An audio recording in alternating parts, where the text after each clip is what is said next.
Hey there, welcome to Browser How. In this quick tutorial, I'm going to show you how to change the search engine in Edge app on iPhone. So launch your Edge app and you would be able to see whenever you search anything in this omnibar, you would be able to see the results from the Bing, which is Microsoft original proprietary search engine. Now if you want to change the search engine, what you can do is you can tap on this 3-bar options, go to settings, and within the settings select this general, and within the general you have the second option where it says select search engine, which is set to Bing. You can choose that and switch to any other search engine available in the list. So once you've chosen, tap on this done command, and then you can go back to the any tab or new tab and then search for the term that you want. Say suppose I want to search for Browser How, so I can just search for Browser How, and you would be able to see the results from Google search, which we just set. In this way we can change the search engine.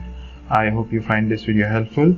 Please hit the like button and subscribe if you haven't already. Thank you for watching. Cheers. Have a great day.